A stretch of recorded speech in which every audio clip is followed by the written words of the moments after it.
bad. You guys elected Joe Biden, but instead you got the auto pen. It sucks, don't it? But shout out to Jonah in the scenery. He says, Shadow Gov, that's what a tampon would say. I'm Shout out to Jonah in the scenery, man. Unlimited trolling. All right, now let's get into some lefties losing it. I haven't reacted to these guys in a minute. And it's time for Lefties Losing It. And the ladies of The View have become so toxic, so unlikable and full of bile that even the woke warriors at ABC and parent company Disney are telling them to tone down their political commentary, to just rethink the constant anti-Trump hate and hysteria, to perhaps, I don't know, stick to the facts so they don't have to issue so many corrections and apologies. But sadly, these ladies will not be told. They are going to keep up the lies and hate. Here is Whoopi Goldberg lying about Donald Trump again, firstly claiming Memorial Day was the first time Trump has said anything positive about Gold Star families. It was about time we heard him give the Gold Star families their due. It's about time he did that, because he spoke and said, we are proud of our Gold Star families. Are you serious? Lady, Biden didn't even go to their funeral. Nobody in Biden administration went to those 13 Gold Star families' funeral. And it was under his, I guess, well, who knows? Like, it was under his administration that atrocity happened. And we lost 13 soldiers and a whole lot more, and a lot of them got wounded. And you're telling me that, oh, it's about time Trump recognized them. He went to their damn funeral. He went to their graves. He went to their graves. And then you got to try to say, oh, no, he went there for a photo op. It's like, really? Are you serious? But where was Biden, though? Was Biden at those fallen soldiers' graves? I don't think so. I'm not trying to hear that. This is the first time, at least maybe, unless you've heard him do it. He's hosted them at the White House in his first term. Right, but the last time we collectively heard him talking about Gold Star families, it was not positive. It was only last September when these hysterical harpies were criticising Donald Trump for visiting Arlington National Cemetery with Gold Star families. I just said that too. I'm just like, bro, the man was out there really meeting these guys. He was doing things for the family. I'm like, what? Biden didn't even do this. I remember I was actually offended. I was like, hold on. How dare y'all even try to say that Trump don't respect vets when Biden didn't even go to vets' funerals, fallen soldier funerals? He didn't even go to one. So you guys can't even bring up the whole, sucker and loser argument, which has been debunked many times. The left said that was politicizing Arlington. And let's not forget the Gold Star families that endorsed Donald Trump and the Republican National. Politicizing them. Oh, wow. You mean just like you try to celebrate that young man with cancer, you says, oh, he politicized that little boy. Y'all didn't want to stand for that man being, congratulated and, his dream coming true. You Dems, you didn't want to stand for that? National Convention. But that's apparently the first time he has mentioned them or said anything positive, according to Whoopi. Now let's hear from Misery Guts Joy Behar, who wonders why the commander-in-chief is even speaking at West Point. Then she claims that Donald Trump is walking into walls. So why would they invite him to speak at West Point? And wearing the hat was a political move also. That shows you that the commander-in-chief of the armed forces. The hat is politics. It's not about anything. This is just hating at a certain point. So he's supposed to be not political at West Point or Arlington Cemetery, and there he is being political and rambling. Jake Tapper needs to do another book. Because he was rambling, he's running around. I see pictures of him walking into walls. Bro. I missed that might have been AI. Because if I ever seen Trump walking into walls, you know what? I'll agree with you. I'll be like, yeah, go ahead and give that man a test. You know what? Go ahead and test him out, guys. Actually test him 3 times. And if you think she's miserable and delusional, let's hear from Anna Navarro, who is only happy when she's out of the country and away from Trump. You know what, Anna? You can always stay out. Perhaps you could join Rosie in Ireland. I was out of the country, and for 5 blissful days, I didn't hear his voice. I had no cell service and I had no TV. But then I come in and I watch a clip like this one, up to your point of what you were just talking. Can we see the clip? Yeah. As a linguist, translator, and cryptologic technician. Right. I mean, if Joe Biden said that, right, we'd be talking about his cognitive skills and cognitive decline for days. But why does the media avoid it with him? Tell me. Yes, Donald Trump mispronouncing one difficult word means he's Joe Biden now, who routinely spoke incoherent sentences, who struggled to deliver the simplest lines of an auto cue. These ladies are really clutching at straws, and this is after they've been told to dial back their lefty lunacy. Now, Whoopi not only had a go at Donald Trump, defamed Donald Trump, she also attacked J.D. Vance and Pete Hegseth, men who risk their lives serving their country. Pete Hegseth knows better. He knows what it's like to be a service person. Vice President Vance knows. He knows how hard it was, because I'm sure one of the reasons he went there is to elevate his life. He comes from very, very poor people. And the fact that you don't stand up and say, you can't do this to these folks. I've worked with them. I know what they go through. Instead, we get this kind of... She was so enraged, she couldn't even finish that sentence. You know, the way these hysterical harpies are carrying on, you think there was a crisis in the military. Instead, the opposite is true. Morale is finally high after years of degradation.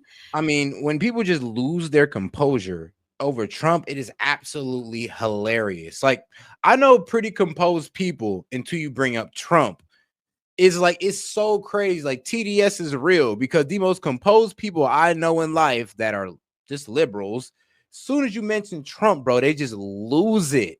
They just lose it. They won't let you finish a sentence, and they're not even arguing like against you. They're just telling you how such a bad person Trump is, just rattling all the stuff that you hear on CNN and from these political pundits that are leaning on the left, like Harry Sisson and all that. Sessions, whatever. I call him Sissy. And the evidence of that is in the recruitment numbers, which have surged to new highs. They surged to record numbers after Donald Trump's election triumph back in November and have stayed high ever since. But facts and figures are abhorrent to the ladies of The View. Let's end our little View catch-up with Joy Behar, who left her phone on during filming, so very professional there, Joy, and listen to her say that she would rather die than be saved by a Trump supporter. I wouldn't even let him give me a Heimlich maneuver. Yeah, that's how little I mean, y'all got to cut the bullshit. I love when people have these dramatic situations like, I would not let a Trump supporter save me. Really? So in that life and death situation, you think about your family, your friends, and your kids and all that about to die, and you see a Trump supporter reaching his hand, are you going to be like, nope, fuck it, I'm done. Just let me fall into the ocean. It's like, okay, lie again. Like, it's never that real. It's like, I would never let a Kamala supporter save me. Hell yeah, I would. Shit, if I need it. I feel about people. I don't know. Well, and a MAGA supporter is like calling you right now. I got it. Somebody's. I fixed it. Now let's check in with someone who seems to be auditioning for The View, actress Kira Sedgwick. She's married to Kevin Bacon, in case you're interested.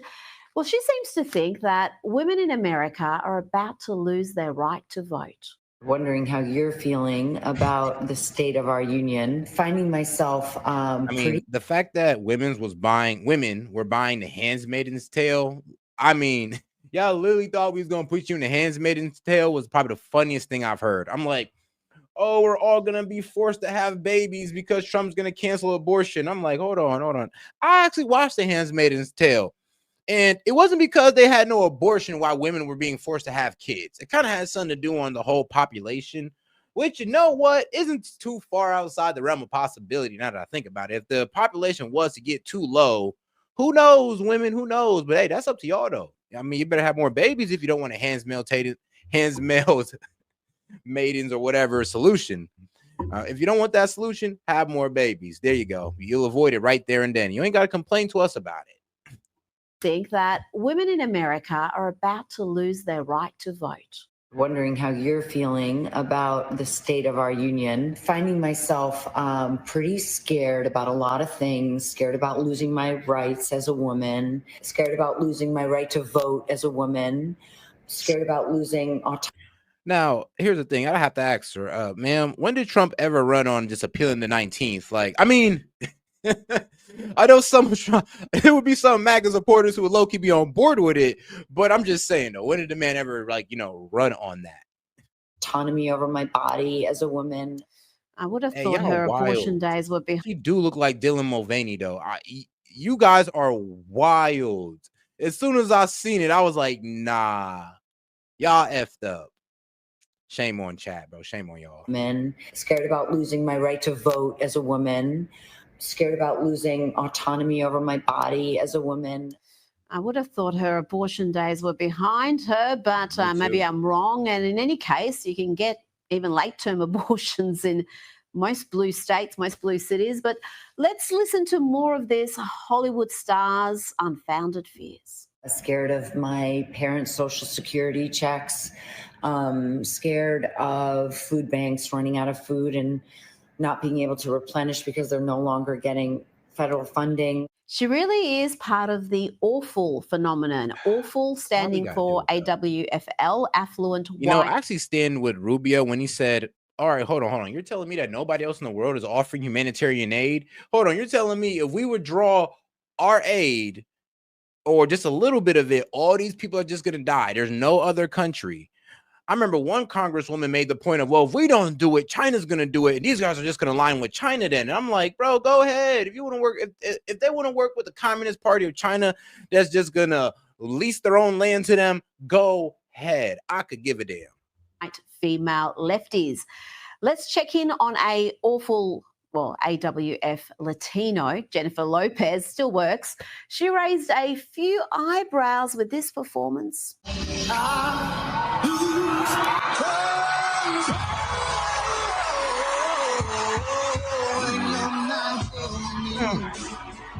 And she was pretty happy with herself afterwards. I never was a fan of that lesbian stuff. There were little spicy moments in there. There are little spicy moments there. I hear the kisses are going viral. Yeah, no doubt. Madonna and Britney did that like 20 years ago. It's a bit lame these days. But the kisses going viral is one thing. Something else that's going viral are questions about why J-Lo was so keen to warn America about the dangers of Donald Trump. Remember this? He has consistently worked to divide us.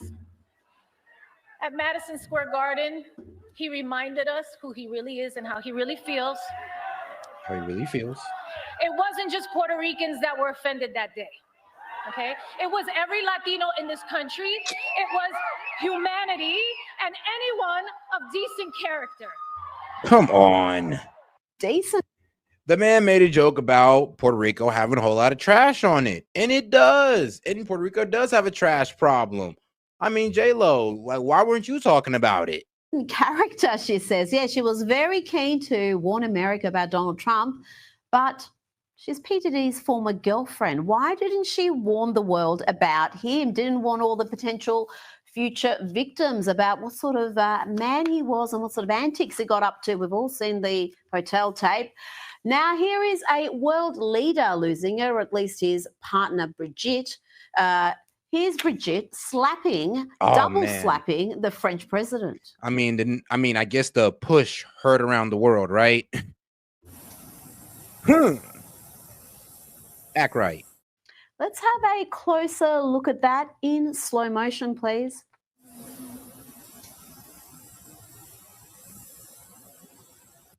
I'm weak, boy. I'd have smacked the hell out of that dude. I mean, no, never mind. Y'all think she's a woman, but you know what? I don't know, man. I don't know. I feel like if I was a world leader and that happened to me, I gotta pull out that Sean Connery all of a sudden, like all of a sudden, you feel me? Because you can't be in front of the world, bro. You pretty much got punked by your wife in front of the world. It's like the one time we can appreciate a Sean Connery moment. Like if Dana White can get away with it, Emmanuel Macron can get away with it. That looked like a slap to me, a double-handed one, but the French president claims otherwise. A video can be made to say a lot of nonsense. She pushed you in the face, and then y'all walked off very awkwardly. And then everybody who walked off on the plane before you had a very awkward look. I mean, bruh, what else? And then you allegedly had a bag of Coke on the table, which was, you said, was tissue. So, I mean, this man, Emmanuel Macron, man, it's like it's like y'all just unraveling. Like ever since Kenneth Stone done dropped that, well, you know, Bridget Macron documentary series, things hasn't been looking too well for them. Sur ces 3 vidéos, j'ai ramassé un Kleenex. In these 3 videos, I picked up a tissue, shook someone's hand, allegedly a bag of Coke. But yeah. Quelqu'un et juste plaisanter avec mon épouse comme on le fait.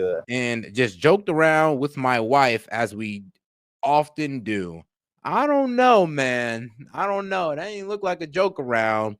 I mean, maybe like the little one, but nah, she double hand pushed you in the face. Like you said, son, disrespectful. Assez souvent. I don't know if it looks like a backhander and feels like a backhander. It's probably a backhander, Emmanuel. But you still got it. Now let's hear from 60 Minutes anchor Scott Pelley, who happily pushed the Russian collusion hoax and was an active participant in covering up Joe Biden's cognitive decline and the dodgy business dealings of the Biden family. Remember 60 Minutes claiming the laptop was Russian disinformation? Well, old Scott gave a commencement speech at Wake Forest University recently, and it was a hot mess. Listen to this unhinged anti-Trump hyperbole. Our sacred rule of law is under attack. Okay. Journalism is under attack. Universities are under attack. Freedom of speech is under attack. And insidious fear is reaching through our schools, our businesses, our homes, and into our private thoughts. These guys. The fear to speak in America. Joining me now is Newsweek's senior editor-at-large and Article 3 Project Senior Counsel Josh Hammer. Josh, pretty sure he's just upset about the whole fact that, you know, Trump is out here, well, deporting student visas because you're supposed to be in class. You're supposed to be here for education, not to be an activist. And if you want to do that, well, do it in your own country. And, you know, that's how we just get them up out of here. And it is what it is, guys. Like I said, you can do that in your own country. But all right, now let's go to this pardoning spree that they're complaining about. Because here's the thing. I was seeing this all over the internet, but I couldn't really see the controversy in it because I don't know about these two. But they got a pardon from Trump, so let's hear about it. Loyalty will get you everywhere. One defining characteristic of President Donald Trump has long been that he judges worth in part based on how loyal people are to him. And this week we're seeing this manifest rapidly in the form of something of a Trump loyalty rewards program, pardons and job offers. Let's start with his latest pardon palooza. Yesterday he pardoned his reality TV brethren Todd and Julie Chrisley, who could walk out of prison in Pensacola, Florida at any moment. The two are stars of the show Chrisley Knows Best on USA Network. We're the Chrisleys, Todd and Julie Chrisley. We live in a neighborhood north of Atlanta, a gated neighborhood with celebrities here. Trump pardons reality TV star convicted of fraud and tax crimes. Okay. I don't know. I mean, it looked like they might have did it. The Chrisleys traded that gated neighborhood for the gates of a prison. They were convicted of bank and tax fraud in 2022, conspiring to defraud banks in Atlanta of more than $30 million. Their Trump loyalty connection, the Chrisleys' daughter, Savannah, spoke at the Republican National Convention last year. She helped campaign for Trump. Another Trump pardon yesterday went to Paul Walzak, a former nursing home executive who pleaded guilty. Okay, I can see the conflict of interest. I'll be honest. I'll be honest. I can see that. To tax crimes, he admitted to using money earmarked for employees' taxes to fund his own rather extravagant lifestyle. The loyalty connection, his mommy dearest. The New York Times reports that Walzak's pardon application to Trump said that his mother raised millions for Trump and other Republicans, and also highlighted her role trying to hurt President Biden's 2020 campaign. But Walzak's reprieve did not come, the Times reports, until mom showed up last month at a $1 million per person fundraising dinner at Mar-a-Lago that included direct access to Trump It is not clear whether Walzak's mom donated the $1 million. Still, a few weeks later, poof, a pardon. Before that, on Monday, Trump pardoned former Culpeper, Virginia Sheriff Scott Jenkins, as we reported yesterday, recently convicted of federal bribery charges, which outraged the good citizens of Culpeper County. He was caught accepting cash-stuffed envelopes from rich civilians who wanted badges, the loyalty connection. Well, Jenkins is a long-time Trump supporter who reportedly appealed to Trump directly for clemency. More in just a moment on Trump's talk today of yet another controversial pardon possibility. But first, the other benefit of Trump's loyalty rewards program after Trump fired inspectors general at 19 government agencies in an unprecedented purge at the beginning of this new administration. Some of his picks to replace those inspectors general have rather partisan backgrounds with a history of MAGA Trump loyalty. Trump's inspector general nominee for Health and Human Services, for example, Thomas March Bell, resigned from a government job over an allegation of mishandling $8,000 in taxpayer money. There's Trump's choice for Veterans Affairs watchdog, Cheryl Mason. Cheryl Mason remains a senior advisor to the Secretary of Veterans Affairs, Doug Collins, according to documents reviewed by CNN, which might, of course, make it difficult to be an independent voice of oversight over his department. Trump's pick to investigate waste, fraud, and abuse at the Department of Labor is Anthony D'Esposito. So what we're getting here is, well, it does sound like they're coming after the president for his pardoning power as well now. Because, it's not only CNN, but I also believe it's MSNBC. Like, bro, watch this. This is MSNBC. Rogue pardoning spree exposes Trump's political game and actual indifference to crime. All right, let's hear. And here's the thing. I would actually like to hear the background of this, because hopefully it's not like Steve Bannon, where they just came up with crimes on the man because he was working with Trump. Let's hope that's not the case. It was basically a textbook case of bribery and abuse of power, all caught on video and photos. Okay. Which is why the FBI charged that sheriff with conspiracy, fraud, and multiple counts of criminal bribery. It's also why he was convicted of those crimes and sentenced to 10 years in federal prison. 10 years. But today, Culpeper County's corrupt, bribe-taking sheriff, that is a tongue twister, is a free man. All thanks to Donald Trump. Because the president just issued a full and unconditional pardon to former Culpeper County Sheriff Scott Jenkins. Okay. Why? Well, it might have something to do with the fact that Scott Jenkins is part of the MAGA faithful and definitely has ties to Trump world. I mean, he's also a fellow at the far-right Claremont Institute, a conservative think tank that employs several former Trump officials. So he definitely has ties to them. Now, after his pardon was announced, Trump's pardon attorney put an even finer point on it, tweeting, "No MAGA left behind." Subtlety has never really been these guys' strong suit, has it?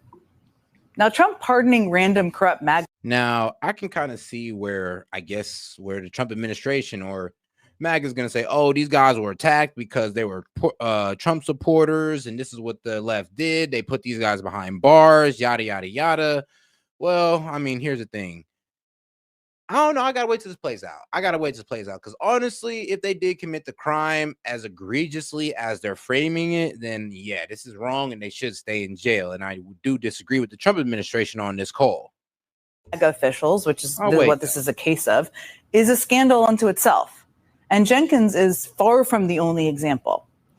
But it's especially galling when you consider the people Trump actually does want to prosecute. I mean, it was just last week when Trump called for investigations into several celebrities, Bruce Springsteen, Beyonce, Oprah, claiming that their endorsements of Kamala Harris during the 2024 election somehow constituted illegal campaign contributions. Now, all of those claims appeared to be completely baseless, and forgive me for this one, ludicrously Trumpy.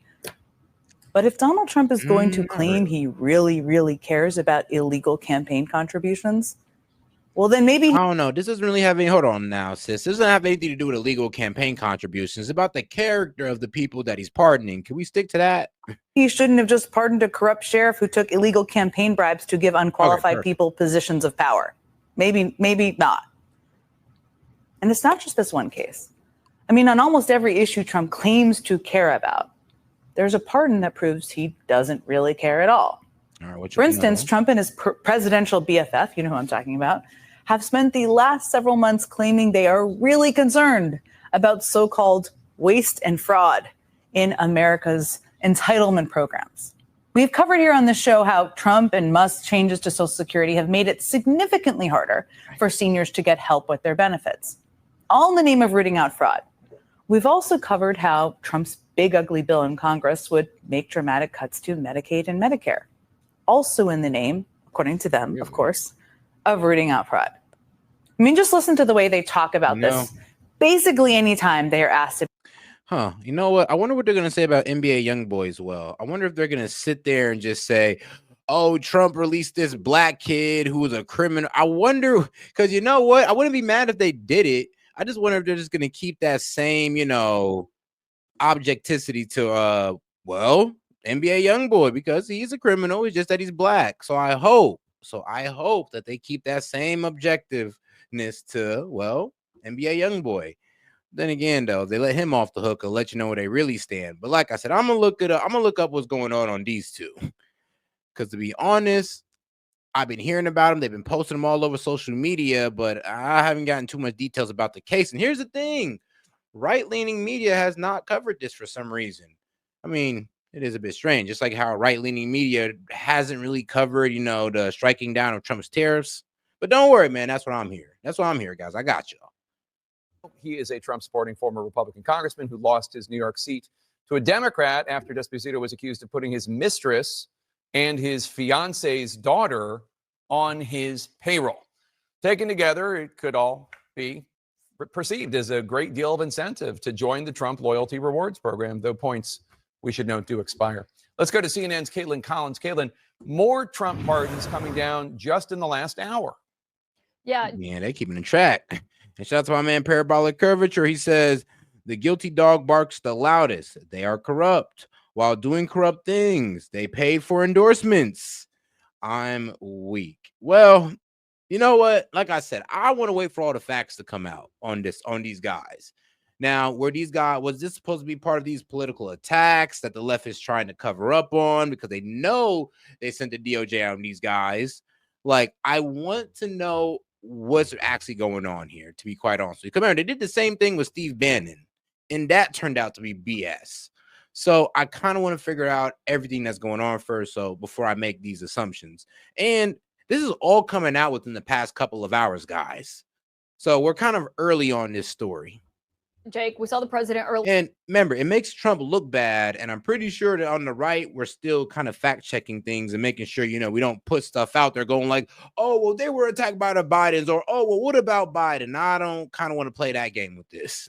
I kind of want to make sure we're coming from a factual perspective. And also, if they're coming with a factual perspective about all their charges and there is no, no hidden intentions about their crimes or their investigation, then yeah, this will be a blunder on the Trump administration. I would have to admit that.